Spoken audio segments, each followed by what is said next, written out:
Welcome everyone to Melyn Talks 10.1 PBE Zyra changes. Okay, so for those of you who have not seen, there's a couple things that are happening with Zyra in the new year in 2020. So there's only one thing that happens with Zyra, but there's also a small change to spell thieves as well. You can see in that direction. Okay, so the main thing is that Zyra's E plants, they're called, I don't know what they're called. They're called her E plants, okay? Her E plants are getting slightly nerfed with an added functionality of the slow going down from 30% slow to a 25% slow, which is almost nothing.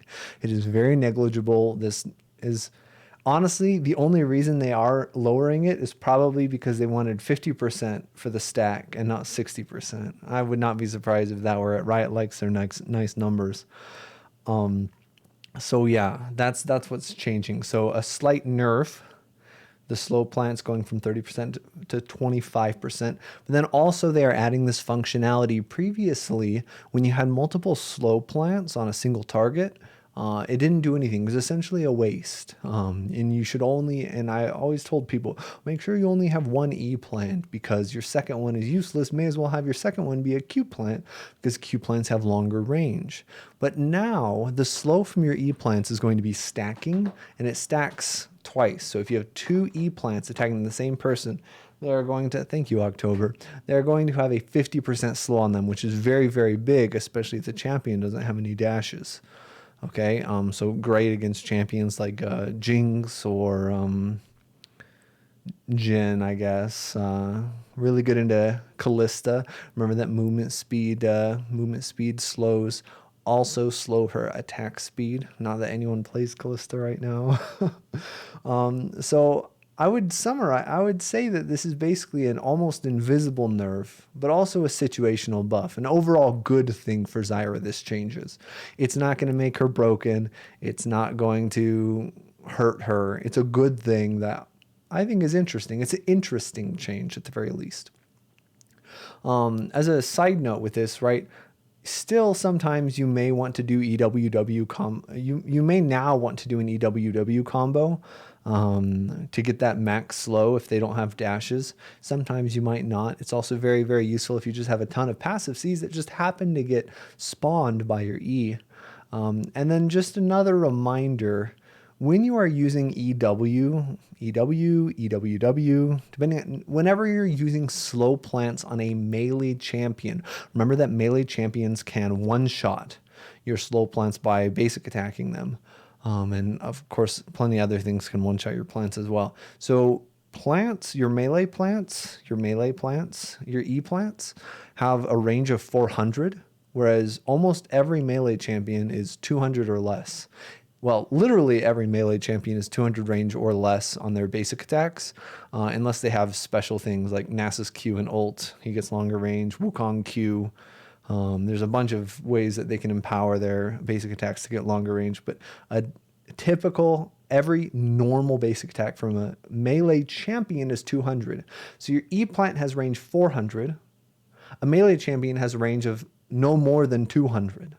So you should always be putting your E plants not right on top of the melee champion that you're using it on, okay? So otherwise, while they're rooted, they'll just instantly kill that plant. What you want is to root them and have the plant that they can't attack yet still attacking and slowing them for when they get out of it, okay? So that's the main change. And I'm naming this video Zyra changes, but I figure I'll talk about the spell thieves change while we're here as well.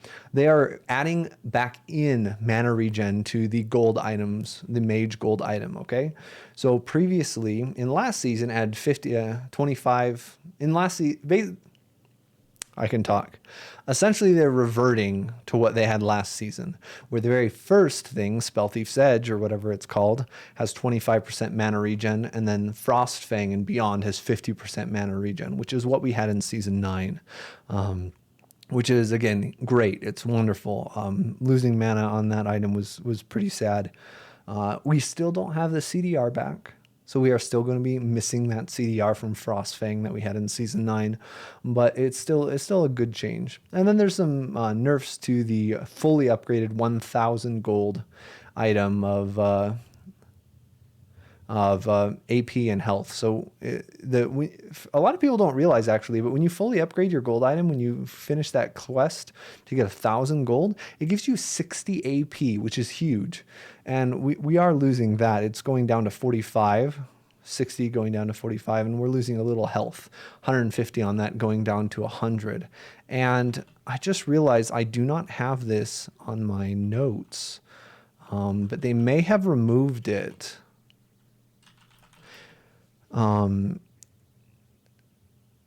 Okay, I think they removed it. I think they used to, I thought they had removed the tribute. I thought they had added back in the tribute requirement, but that is not true. Anyway, I didn't have it on my notes. I wanted to just double check that real quick.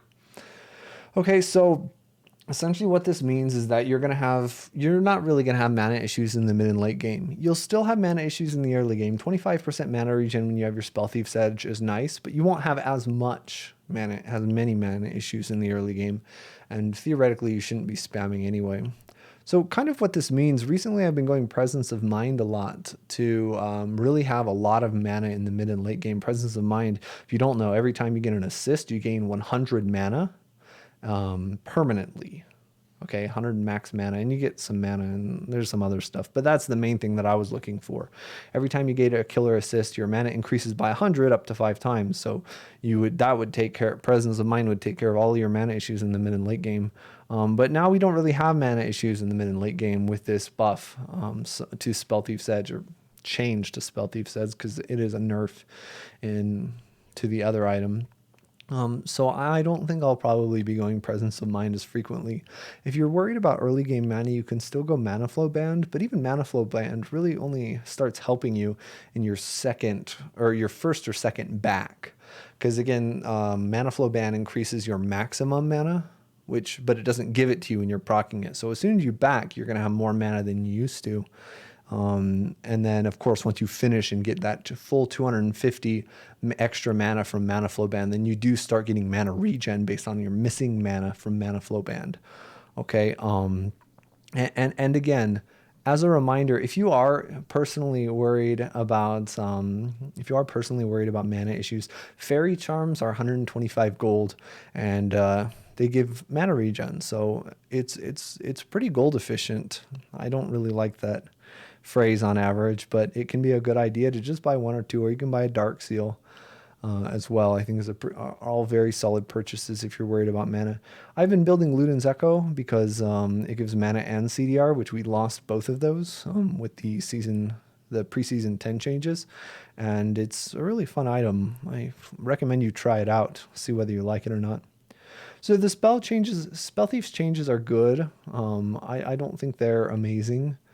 But they are definitely good. So I think with the Zyra change and the Spell Thief's change, when 10.1 comes around, I think Zyra is going to be in a better spot than she is now. I think her win rate will go up a little bit, and people will be a little happier playing her. I know I will be. So that's basically it. Relatively short video. Sometimes these get pretty long. So thank you everyone for watching, and may your enemies feel the thorns embrace.